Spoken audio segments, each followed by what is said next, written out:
அறிவே மனம். உங்கள் உளவியல் சகோதரி எம்எஸ்கே பிரியா. நம்மளுக்கு எல்லாமே ஹியூமனோட பழக்கம் நம்மளுக்கு என்ன இருக்குன்னா, மற்றவர்களை கம்பேர் பண்ணுறது மட்டும்தான் தெரியும்.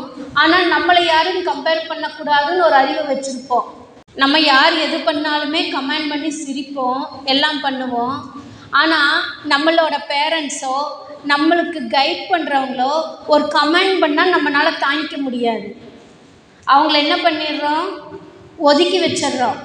இவங்க லைஃபுக்கு நம்மளுக்கு சூட் ஆக மாட்டாங்கன்னு விலக்கி வச்சிடுறோம். பண்ணுறோமா? அப்போது நம்ம அறிவு எதுக்கு வேலை செய்யுது? நம்மளுக்கு பயனுள்ளதுக்கு வேலை செஞ்சால் மட்டும்தான் நம்ம ஜெயிக்க முடியும். ஆனால் பெரும்பாலும் நம்மளோட அறிவு மற்றவங்களுக்காக மட்டும்தான் வேலை செய்யுது. 4 பேர் என்ன நினைப்பாங்க, நம்ம ஏதாவது பேச போனால் சிரிச்சுட்டா என்ன பண்ணுறது, இதை எப்போவுமே சொல்லி கமெண்ட் பண்ணிகிட்டு இருப்பாங்களே அப்படின்னு சொல்லி உங்களோட தயக்கம், பயம், வெக்கம் இது எல்லாம் நம்ம சேர்த்து வச்சுட்டு தான் நம்மளுக்கு தெரிஞ்ச தகவலையும் கூட சொல்ல முடியாமல் நம்ம ஃபெயிலியர் ஆயிடுறோம்.